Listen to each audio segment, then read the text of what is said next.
day to you. Thank you for listening to our webinar today on the missing link to accelerate your connected strategy in APAC. From a buzzword years ago, the Internet of Things, or IoT, is now very much part of our lives, and automotive and industrial OEMs know that. Now, opportunity beckons from the Asia Pacific. The APAC currently makes up about 37% of the world's GDP, and this is projected to rise to 42% by 2040, which makes APAC an irresistible growth opportunity. But how can OEMs navigate the diverse APAC landscape and accelerate their connected strategy in this region? For this webinar, we will have 3 presentations to shed some light into this topic. First up, we have Donald from Ericsson, who will share more about the state of the IoT market. Then Alan from Bridge Alliance will share more about the APAC region. Finally, Shriram of Singtel will share on redefining IoT connectivity with multi-domestic offering in APAC. And finally, we will have some time for Q&A towards the end. So right now, without much ado, I'd like to hand the time over to our first speaker. Over to you, Donald. Thank you, Paul. That's fantastic. Hello, everybody. My name is Don Pollock. I'm a sales engagement manager for Ericsson in our IoT division. And I'd like to talk to you about how IoT Accelerator, that's our platform, which we supply for enterprises through communication service providers like members of the Bridge Alliance and Singtel, to enable connected devices globally. So firstly, I'd like to take a little look at the market. And one of the positive things that we can see in IoT is that the market is growing at a healthy rate. And that's driven by a number of factors. Obviously, the advent of 5G coming on song within various different operators globally has meant that there's increased adoption for that. There's healthy growth in 4G technology and 5G technology. And the older technologies of 2G and 3G are being replaced by narrowband IoT and Cat-M connectivity as those older technologies are being sunsetted in the marketplace. So we'll see growth to 13% of the market overall over the next few years. And within that, cellular IoT is taking a dominant position, outstripping the market growth for a variety of reasons. It's ubiquitous, it's standardized, it caters for mobile applications. So it's certainly doing well as the market progresses. However, having said all that, there are challenges that do remain.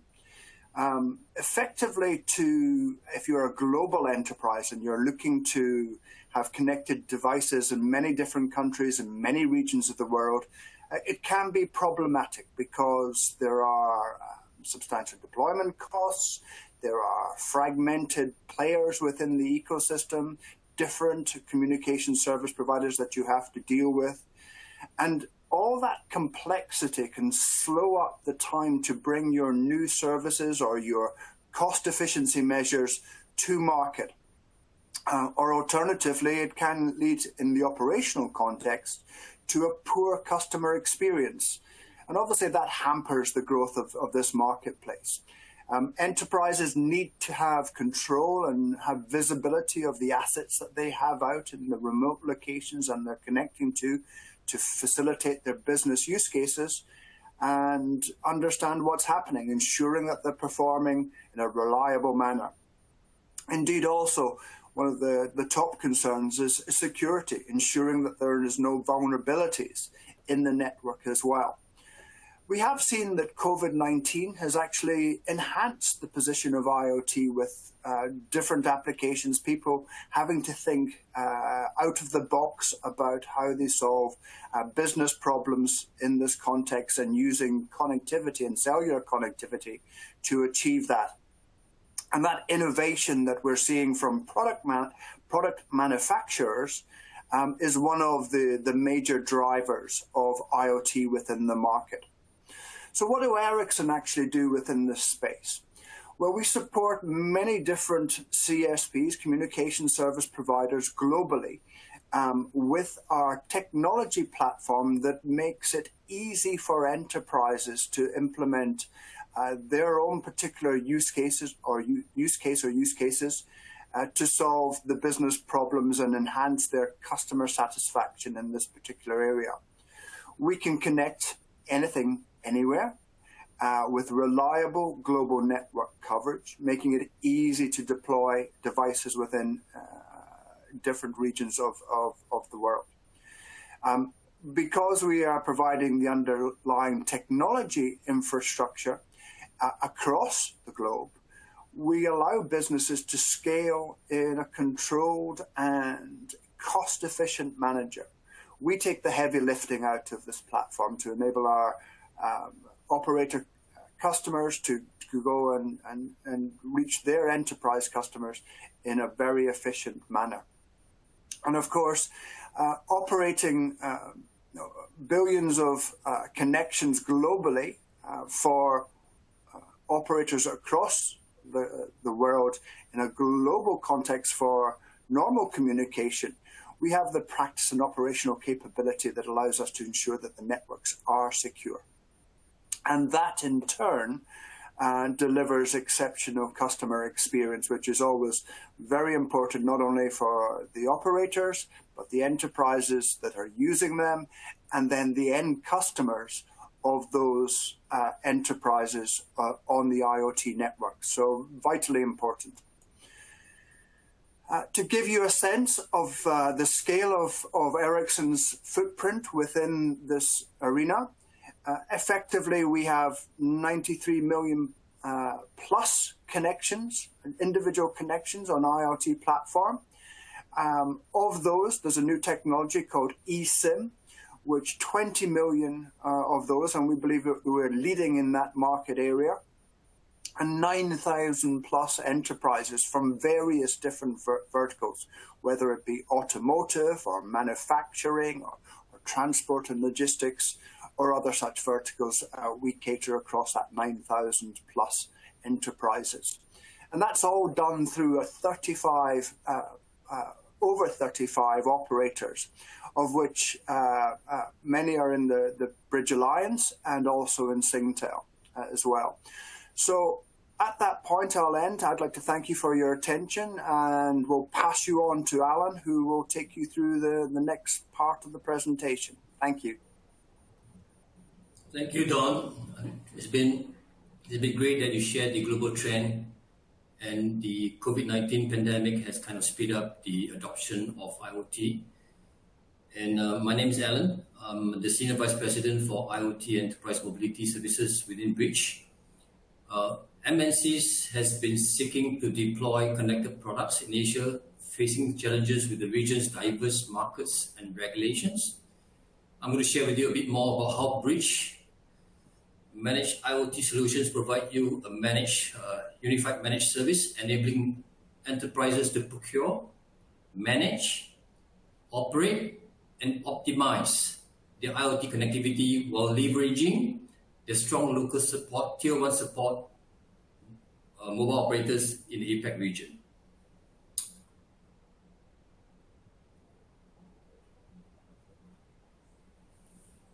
So with that, just a bit of introduction about Bridge, who we are. Bridge is an alliance of a mobile alliance with more than 34 members operators across the APAC, Middle East and Africa region.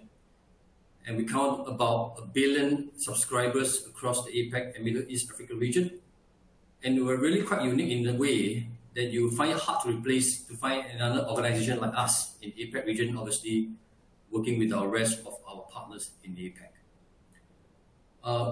Over the years, Bridge has become the partner of choice for enterprises seeking to deploy M2M in the past, but now IoT services across geographical borders, with Bridge Alliance providing global IoT connectivity and management, simplicity, harmonization, localization, and end-to-end security.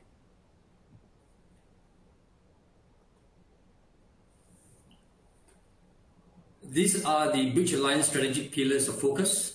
We started off naturally with roaming as a mobile operator, and that key value change has been delivered to our member operators in terms of interoperable preferred roaming arrangement, wholesale group negotiation, as well as best practices sharing with the retail roaming and value proposition across our footprints in APAC, Africa and Middle East. And naturally, the second pillar of our growth, the bridge drive, is the IoT part, which is today's topic, which is our main topic today, and enterprises mobility, where we harmonize bid response for enterprise mobility needs for MNCs, enabling MNCs to have visibility on the telco spend through a single telecom spend management portal, as well as ease of operation through a central ordering, and fraud escalation solutions, which enables our global customers like MNCs to enjoy strong local support, having a centralized commercial solutions. And in addition to that, leveraging on our group scale, we also have established a group sourcing center of excellence, and that deepens our competency in executing regional group sourcing initiatives over the years. And this comprises a subject of a rich knowledge of base of procurement best practices so that we can secure most efficiencies and great values for our members. Last but not least, through the digitalization transformations of telco sectors over the years, we have also provided a regional communication platform as a service, and we call it CPaaS, as a solution to our member operators in the bridge to monetize the telco infrastructure in new ways amid the transformation and disruptions of the digital landscape. And these pillars tap on the ongoing launches and the growth of 5G services coverage in the region, enabling us to drive values to our members through 5G B2B, B2C collaboration, edge computing solutions, and knowledge sharing so that we can learn and grow together as an ecosystem.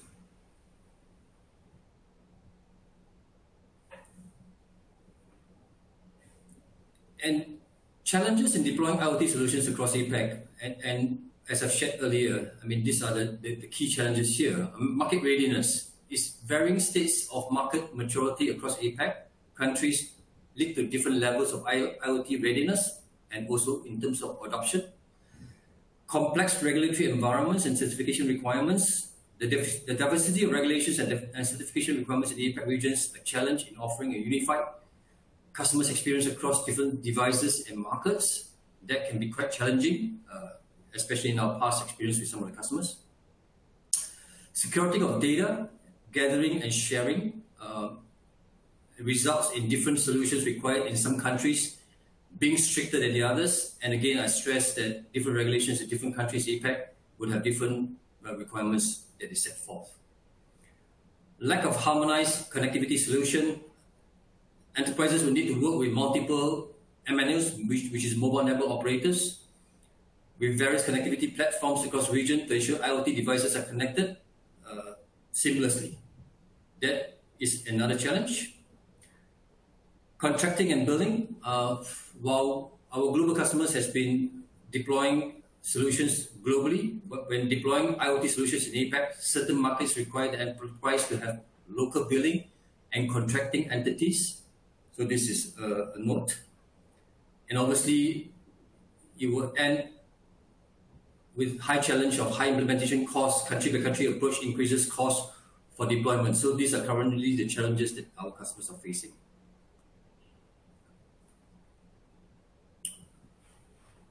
So there are certain factors which makes Asia Pacific unique from other regions, namely absence of dominant operators groups,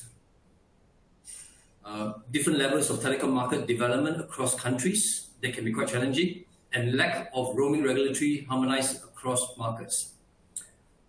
Uniquely positioned to be able to navigate the market's dynamic across the Bridge Alliance footprint, more and more enterprises organizations are reaching out to the Bridge Alliance, requesting global or pan-regional IoT connectivity across the Asia Pacific market. And as Bridge, we have, with our lead operators as well as supporting operators, we have been taking part in several RFPs and winning against global operators group. We are confident with our unique position to meet the needs of our enterprises wishing to purchase the IoT connectivity and services across the Bridge Alliance footprint. So absolutely, first on the top will be simplicity. With extensive coverage, will help to overcome the challenges of language, cultural differences of countries, premium networks.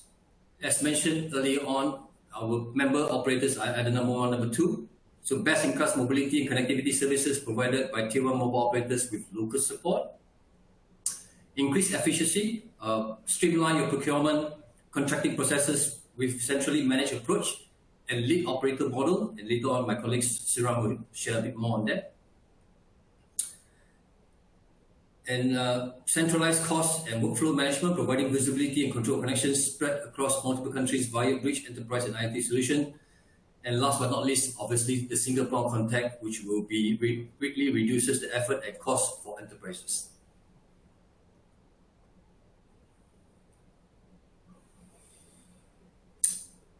And with Bridge Alliance Managed IoT Solution is an integrated multi-market IoT connectivity life cycle management solution providing one-stop shop OSS capabilities to enterprises to engage, source, deploy, and support IoT solutions across markets. Through our strategic partnership with Ericsson, Bridge Alliance member operators are onboarded to a common cloud platform that deploys services seamlessly, efficiently through a single API and VPN. The effectiveness of the solution lies not only in the technical feasibility, but also the ability to eliminate complexity for the companies through harmonization of the commercial, operational models across our member operators. And this has given a success formula to companies aiming to deliver connected products in Asia. Enterprises seeking to deploy IoT devices and services from regional hubs, dealers include car manufacturers, logistics sectors, military security companies, and so on and so forth. And the Tier 1 connectivity members of Bridge Alliance supporting across multiple geographical regions and platforms helps. And we provide connectivity and service CPaaS as well as the centralized management for SIM lifecycle management. We reduce logistical multiple inventory costs with a single SKU of SIM as well as eSIM.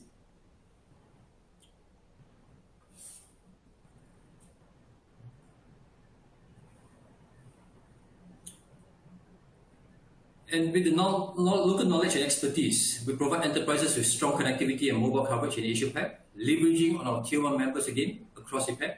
MNCs seeking to enter Asian markets have found it daunting to do given the region's diversity in market maturity, which have given some challenges to our customers, regulatory complexity, languages, and culture. So with Bridge, we are able to unify all this within the landscape of Asia-Pac.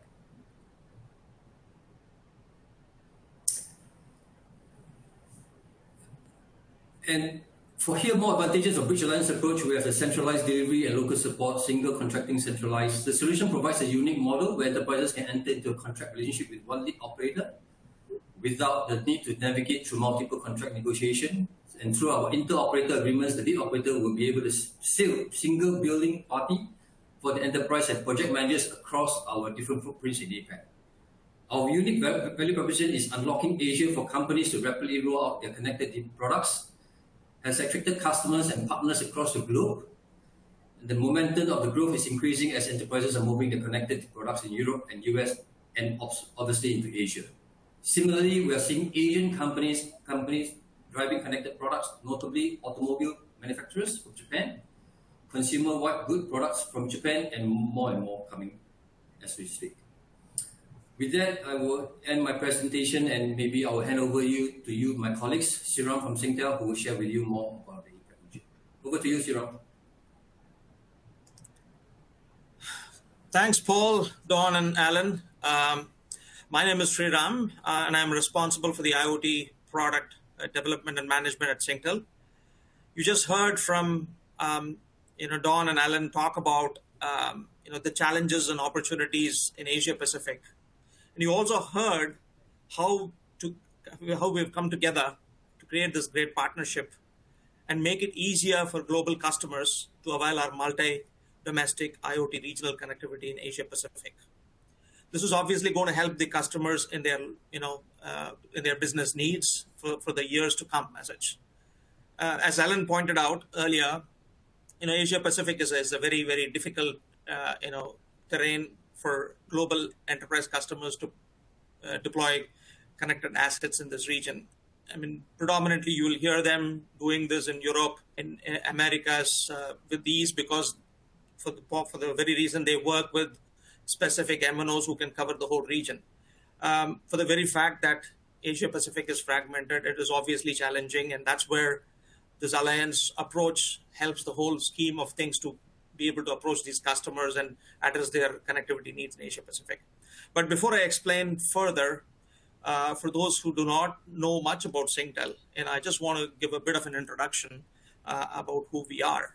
So Singtel is Asia's leading communication technology group with a rich heritage and experience providing communication services for both consumers as well as enterprises globally, right? And as you can see on the slide here, we have invested in many regional mobile network operators in order to expand our reach to our customers in the region. And also to mention, Singtel is also one of the founding members of Bridge Alliance, which Alan introduced about earlier. While you also hear about Ericsson capabilities and the Bridge Alliance footprint and the services, I just wanted to take a moment, to reiterate what Alan just talked about a while ago in terms of the business and commercial model. This is obviously very, very important as we work with many global customers, because some of the global customers do not want to be talking to multiple operators in a particular region like Asia Pacific.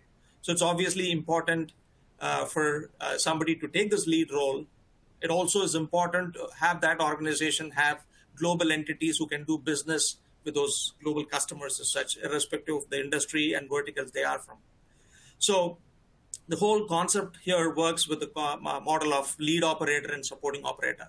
So in this case, Singtel leads the engagement with the global customer. It could be an OEM, automotive OEM. It could be an industrial company who wants to deploy assets in the region. So Singtel leads the engagement, by which way we also do the contracting. This whole concept of MSA and other terms and conditions are signed between the customer and Singtel at a central point. And behind the scenes, we have supporting agreements with all the member operators in the region as such. So we work predominantly within the Bridge Alliance, but sometimes we are also open to working with operators outside the alliance if the need arises. But then the whole concept of this is for Singtel to lead and take responsibility of this. And adding to that, we also do the billing aspect of it more on a centralized basis.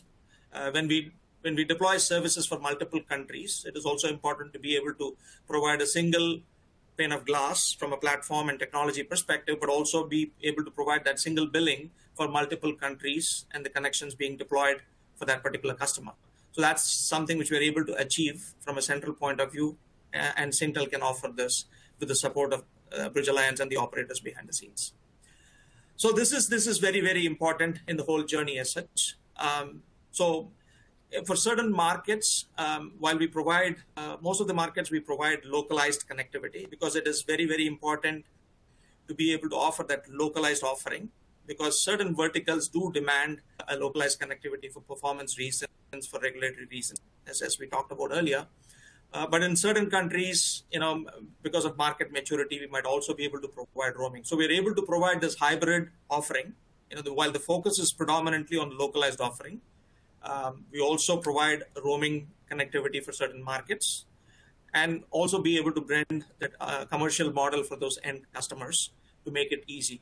In certain countries, while we have these complex integrations, we will probably start this deployment on roaming, but then we migrate them to a localized connectivity option down the lane. So that's the value we bring, providing this harmonized model as such. So while we talk about, all these, services being offered, it is also important to touch upon whole service delivery and customer support aspect. Well, this is obviously key. One of the general challenges in the industry is when you deploy services on pure roaming, which is generally historically how assets are being deployed. Roaming support is best effort, and which basically means you don't have the best project or service managed aspect of how we can do the delivery in Asia Pacific as such. So that's where this lead operator model comes into the picture, where Singtel takes the whole leadership of project, managing the whole delivery of the project, and also takes responsibility for service management for larger deals. We give the flexibility to the customer to be able to provide a localized support in country wherever the assets are deployed. So for example, if services are deployed in Japan, and if customers requires localized support in Japan, they can call SoftBank, for example, to be able to get that support in the country. So we provide this flexibility. This is obviously very, very important, but the overall ownership of the delivery and service management is something Singtel takes responsibility about. And behind the scenes, if there are operational challenges and issues, we will take complete responsibility to work with the partners like Ericsson behind the scenes or other network teams for troubleshooting and fixing. So those kinds of issues. So all in all, Singtel takes the lead in terms of both overall contracting, delivery, and service management perspective. Just to touch upon a couple of case studies which we have, kind of projects which we have worked on so far. The first one I would call out for is working with a European automotive company to deploy connected car services. To start with was 13 countries, then we expanded up to 21 Asia Pacific countries with the Singtel's multi-domestic regional IoT connectivity offering, along with the Bridge Alliance and the operators here. The second case was also an Asian automotive company, rolling out similar services for connected cars in Asia Pacific countries, with the same solution. Finally, the third case study is something which I just want to touch upon as a global technology company who's deploying public safety solutions for law enforcement agencies. And for them, to be able to offer this at Asia Pacific scale was very, very important. It's something which we are working on as well.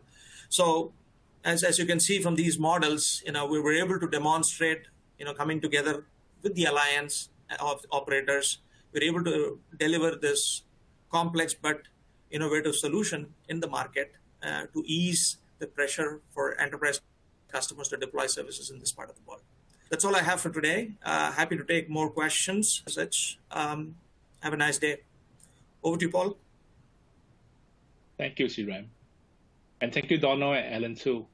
Now, I have with me a short list of questions for all you gentlemen. Now, but for those of you watching this webinar, please feel free to ask questions.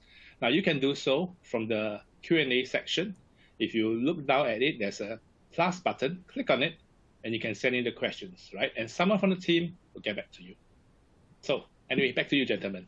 So Donald, you mentioned earlier that that cellular IoT growth is outpacing the overall IoT market. What are some possible reasons for that? With any technology change, as we've seen from 4G moving to 5G, there is often an upswing in industry and manufacturing want to address and provide innovative new technologies, whether it be hardware or software, to solve enterprise problems. And usually at that cusp of transition between an old technology, or an older technology, I should say, and a new one, there is invention. And that will certainly drive that. But if you also look underneath this, there's always that drive to improve efficiency. And the technology is an enabler for that. So industry is looking to drive efficiency changes. They want to actually enhance customer satisfaction as well by doing things cheaper, faster, better for them. And they also want to open up new revenue streams. So I think those are the things that are driving the pace in cellular technology. I'll get my words out. And certainly that's a bright future for us in terms of the adoption of this technology. That's great to hear. Thanks for sharing, Donald. But I got a question for the other two gentlemen, Sriram and Alan, right? Now, if the intention is only to enter one market first before expanding to other markets, right, maybe a little bit down the road, does it still make sense to leverage a multi-domestic regional approach? Absolutely. Maybe I'll just touch on this. And in fact, I just touched on this from this recent discussion with the customer. And in fact, they want to roll out multi-countries in the APAC region. But I think what we have kind of agreed and what kind of suggested to the customers is that maybe we'll start with 1 or 2 countries first. And from their perspective, they would want to start with a smaller country in terms of volume size and to test bait the market. And from then we start developing into other market. And absolutely what you just mentioned, Paul, this will set the pace. And in terms of providing a solution to the customer, it will set the expectation correct. And ultimately, when you do the multi-domestic solution to the other rest of the APAC region, I think it makes a lot more sense through the learning curve. Absolutely. I just want to add on to that. In fact, there are some active conversations with one of the OEMs. Traditionally, they are used to deploying market by market because they are launching EVs in different markets as such. Historically, they've come across a scenario where they've deployed in every country. But now there is an active conversation to bring this on a multi-domestic model. So, it's obviously that's a flexibility of what we do here, from Singtel as well as the Bridge Alliance, where, obviously we want to encourage customers to come on the Alliance model here to work with us so that we can ease their pressure of deploying services gradually. The key, as we talked about earlier, is obviously offering that single pane of glass and giving that flexibility for them to add, new markets as they progress with their business, as such. It gives them the flexibility to be able to do this more on their own pace rather than a big bang approach. But of course, there are other customers, if they want to go on a big bang approach and deploy in multiple markets, that's obviously possible. But that's a flexibility which we provide. Right. I mean, we all know that the APAC is really a diverse region, right? I mean, in terms of in multiple areas, different countries are quite different, if you go there. So can you share some examples of what regulatory considerations that could potentially trip up a connected IoT deployment if you're not careful? Be sure. Yeah. So again, that reminds me of my recent discussion, and this is not really a customer per se, but it's a partner from the other part of the world in Europe. And they were even asking Bridge whether, in certain countries in APAC, do you allow kind of a SIM card that is actually permanently placed in the country itself? And in that, we call it permanent roaming. And one needs to be very careful when it comes to APAC because the regulatory environment, as I highlighted earlier, is different. And in some countries in APAC, this kind of putting a SIM card that's so-called permanently there will not be regulatory or governmentally allowed in the country itself. So, so you have to be very careful to tread on those areas. Maybe, Siran, you want to add something on that? Thanks, Alan. Yeah, obviously, regulatory, when it comes to specific industry solutions like connected cars, being one of those most complex solutions which require a lot of attention, primarily because in the connected car world, you're talking about B to B to C, C being the consumer driving and owning the car.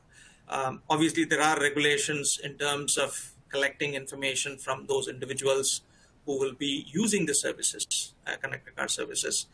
And by the virtue of OEMs deploying advanced services such as infotainment content inside the vehicles, it also brings another dimension of content regulations and what you can watch and what you cannot watch aspects of it. So it varies from market to market in this part of the world, which is why it is very, very important to pay attention to these, guide the customers accordingly. It's also a learning for all of us here, and this is going to be an ever-changing climate in terms of regulatory scenarios and situations. There's obviously the opportunity for us to be able to work with the regulators in terms of fine-tuning these policies in a longer run.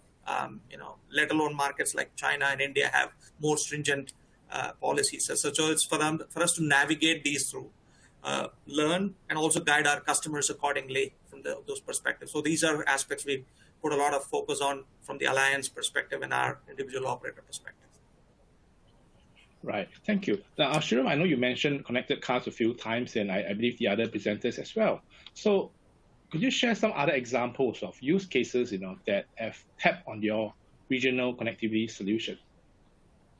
I mean, are they Sure. Use cases already happening? There's a deployment. Yes, that's right, Paul. So basically, I talked about one of the case studies here, about a technology company deploying, solutions. I don't want to be, because of ND reasons, I can't say specific what solution it is, but they're deploying technology solutions for law enforcement agencies.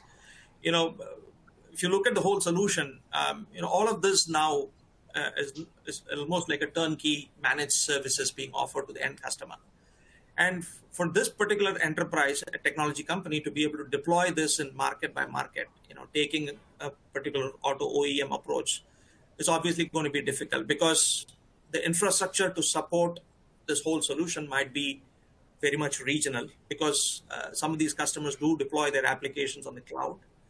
And for them to be able to deploy a multi-country project is very, very important.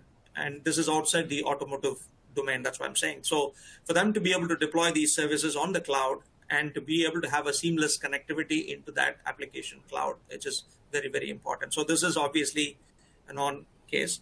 We also see and have discussions about industrial customers deploying assets in this part of the world.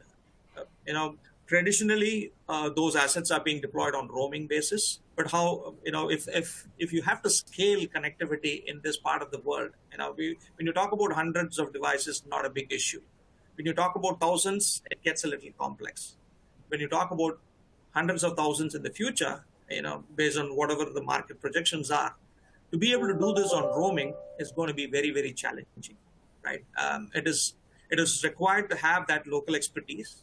And sometimes even the technology choices, like when you deploy IoT connectivity, now you look at narrowband IoT, Cat1 and Cat M1, which are lower speed variations of the technology itself. Those services are not generally available on roaming in Asia Pacific as such. Primarily, it becomes a business case question. It is expensive to do this on roaming. So obviously, the choice will become localized connectivity. So for industrial customers who want to deploy assets and manage this in Asia Pacific, it also becomes a choice for us to provide that flavor through the alliance in a localized basis. So which is why it is also applicable for other industries and solutions as such. Right. So Shura, what you're saying is that there are many cases such as industrial deployments or large-scale, massive deployments that will definitely benefit from the solution. And thank you, Shura. And Donald, I'm not forgotten about you. You spoke briefly about Ericsson's IoT accelerator for enterprise just now. So could you share a little bit about what advantages it offers for a multi-domestic rollout?